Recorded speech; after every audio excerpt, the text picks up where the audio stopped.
Hello everyone, this is Wajid here. Well guys, आज मैं लाया हूँ आपके लिए इंग्लिश स्पोकन में यूज होने वाले 3 इम्पोर्टेंट एडवांस स्ट्रक्चर। जी हाँ, बिल्कुल आपने सही सुना है। आज मैं आपको इंग्लिश स्पोकन में यूज होने वाले 3 इम्पोर्टेंट एडवांस स्ट्रक्चर सिखाने जा रहा हूँ। तो दोस्तों, अगर आप भी इंग्लिश बोलना चाहते हैं, आपको भी इंग्लिश सीखना अच्छा लगता है, इंग्लिश बोलना अच्छा लगता है और आप इंग्लिश सीखना चाहते हैं, तो बस हमसे जुड़ जाइए, क्योंकि मैं आपकी डेली लाइफ को रिलेट करने वाले, आपकी डेली लाइफ में यूज़ होने वाले इंग्लिश एडवांस स्ट्रक्चर्स की वीडियो बनाता हूँ। तो दोस्तों, आज फिर मैं आपको सिखाऊंगा 3 इंग्लिश स्पोकन के इम्पोर्टेंट एडवांस स्ट्रक्चर। तो चलिए, टाइम को वेस्ट ना करते हुए शुरू करते हैं आज की ये video. So my dear friends, 3 जो हमारे आज के एडवांस स्ट्रक्चर रहने वाले हैं, वे जुड़े हुए हैं यूज्ड से। जी हाँ दोस्तों, हम यूज्ड के 3 अलग अलग टाइप में यूज़ देखने वाले हैं कि हम इनका कहाँ कहाँ यूज करेंगे। तो हमारा पहला एडवांस स्ट्रक्चर है, सब्जेक्ट के साथ में हम यूज करेंगे यूज्ड टू और इसके साथ वर्ब की फर्स्ट फॉर्म। और दूसरा एडवांस स्ट्रक्चर है, हम देयर के साथ में हम यूज करेंगे यूज्ड टू बी और इसके बाद नाउन। और तीसरा हमारा जो एडवांस स्ट्रक्चर रहेगा वो है सब्जेक्ट लगाएंगे और इसके साथ में यूज टू हैव और इसके साथ में हम लगा देंगे नाउन। ये 3 हमारे एडवांस स्ट्रक्चर है, इनकी मदद से आज हम इंग्लिश बोलने की प्रैक्टिस करेंगे। अब बात करते हैं कि हम इनका यूज़ कहाँ कहाँ और कैसे कैसे करते हैं। देखिए दोस्त, जब आप पास्ट में, बीते हुए कल में किसी चीज़ की बात करते हैं, किसी काम के होने की बात करते हैं, जहाँ सब्जेक्ट कोई काम करता था पास्ट में, या पास्ट में कोई चीज़ होती थी, या आपके पास पास्ट में कोई चीज़ थी, तो वहाँ पे आप यूज़ करते हैं इन तीनों स्ट्रक्चर का। पहचान क्या होगी, कैसे आप पहचानोगे? सेंटेंस के लास्ट में आएगा ता था, ती थे या ते थे, ठीक है, इससे आप पहचानोगे। या किया करता था या होता था, कुछ इस तरह के वर्ड्स आएंगे सेंटेंस में, आप उनसे जो भी ऐसे सेंटेंस आएंगे, आप ऐसे सेंटेंसेस इन स्ट्रक्चर की मदद से बना सकते हैं, ठीक है। जो पहला हमारा स्ट्रक्चर है सब्जेक्ट, सब्जेक्ट के बाद में यूज टू, ठीक है, और इसके बाद वर्ब की फर्स्ट फॉर्म। इसका यूज हम वहाँ करेंगे गाइज, जब आप पास्ट में, बीते हुए कल में कोई काम करते थे। जब आप बीते हुए कल में अपने काम को बताते हैं कि मैं पास्ट में ये काम करता था, तो वहाँ पे यूज करना है आपको यूज टू के साथ में वर्ब की फर्स्ट फॉर्म, ठीक है। लेकिन अगर आपको बताना हो पास्ट में कोई चीज़ हुआ करती थी, कोई चीज़ थी पास्ट में, आप उसके बारे में बताने जा रहे हो, तो आप यूज़ टू के साथ में बी लगाएंगे और उसके बाद में वो नाउन लगाएंगे जिसके बारे में आप वो बात बताना चाह रहे हैं, ठीक है। और तीसरा जो हमारा एडवांस स्ट्रक्चर है, उसमें आपने करना क्या है, यूज़ टू के साथ में हाउ का यूज़ करना है और उसके बाद लगा देना है नाउन। ये वहाँ पे यूज होगा जब आपके पास पास्ट में कोई सामान हुआ करता था।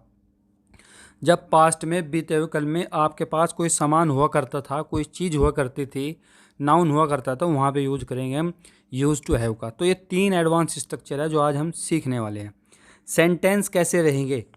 तो सेंटेंस कुछ इस तरह से रहेंगे, जैसे मैं कहता हूँ कि मैं बचपन में मंदिर जाया करता था। मैं बचपन में मंदिर जाया करता था, मतलब मैं अपने बचपन की बता रहा हूँ कि मैं क्या करता था, ठीक है। तो यहाँ मेरा काम है जाने का। फिर मैं एक सेंटेंस बोला, यहाँ एक स्कूल हुआ करता था। अब मैं बता रहा हूँ कि किसी चीज़ के बारे में, बीते हुए कल में, कि यहाँ कोई चीज़ हुआ करती थी, किसी नाउन के बारे में, ठीक है। नेक्स्ट है सेंटेंस मेरा, मेरे पहले लंबे लंबे बाल हुआ करते थे। अब मैं अपने बारे में बता रहा हूँ कि मेरे पास क्या हुआ करता था, इसके पास हुआ करता था, इसके लंबे लंबे बाल हुआ करते थे, ठीक है। ये भी एक नाउन है। मैं भी क्रिकेट खेला करता था। अब वो पास्ट की बात कर रहा है कि मैं भी क्रिकेट खेला करता था, यानी कि पास्ट में कोई काम किया करता था।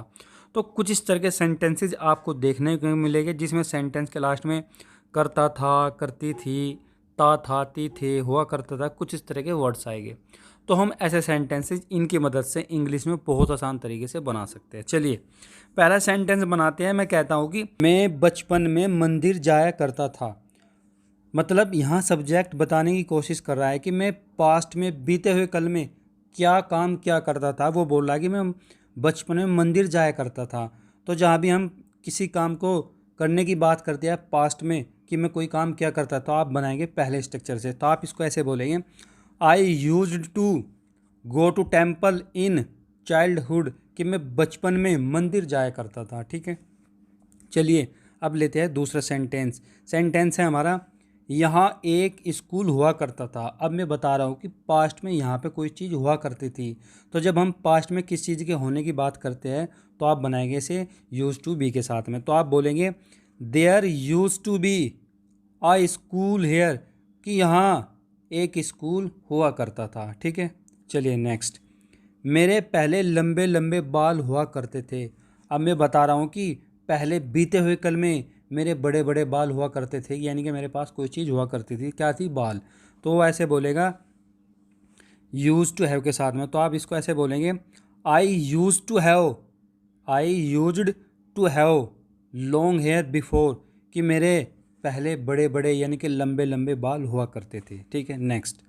मैं भी क्रिकेट खेला करता था। मैं भी क्रिकेट खेला करता था। तो आप इस सेंटेंस को कैसे बनाएं, क्योंकि यहाँ हम किसी काम को पास्ट में करने की बात कर रहे हैं। तो आप इसको इस सेंटेंस को ऐसे बोलेंगे, I use to also play cricket, कि मैं भी क्रिकेट खेला करता था। तो दोस्तों, जहाँ भी आपको पास्ट की कोई बात बतानी हो कि आप कोई काम क्या करते थे, या पास्ट में आपको किसी चीज़ के बारे में बताना है कि कोई चीज़ हुआ करती थी या आपके पास कोई चीज़ होती थी, तो आप इनमें से जैसा सेंटेंस होगा उसके हिसाब से यूज करके इन स्ट्रक्चर की मदद से ऐसे सेंटेंस इंग्लिश में बहुत आसान तरीके से बोल सकते हैं। मुझे लगता है कि कोई भी प्रॉब्लम आपको नहीं होगी। ठीक है, यूज टू और वर्ब की फर्स्ट फॉर्म का यूज़ तो आप वहाँ करेंगे, यूज्ड टू और वर्ब की फर्स्ट फॉर्म का यूज़ आप वहाँ करेंगे जहाँ भी आप बता रहे हो पास्ट में कि आप कोई काम क्या करते थे। ठीक है, और यूज्ड टू बी का यूज आप वहाँ करेंगे जहाँ पास्ट में कोई चीज़ हुआ करती थी, और यूज टू हैव का यूज आप वहाँ करेंगे जहाँ पास्ट में आपके पास कोई चीज़ हुआ करती थी। बस सिंपल है, बहुत ही सीधा। अगर आपको यूज टू बी का यूज करना तो इसके साथ सब्जेक्ट लेना है आपको, क्या, देयर, बस। बाकी तो जो भी सेंटेंस होगा उसके हिसाब से आपने क्या है, सब्जेक्ट रख देना है। तो उम्मीद करता हूँ आप अच्छी तरह से समझ गए होंगे, कहीं भी कोई भी प्रॉब्लम आपको नहीं होगी। वीडियो पसंद आई हो तो वीडियो को लाइक करके जाए, शेयर करके जाए, और चैनल पे नहीं है तो चैनल को भी ज़रूर सब्सक्राइब करें। एक सेंटेंस अब होमवर्क में आपके लिए मैं कहता हूँ कि मैं एक टीचर हुआ करता था।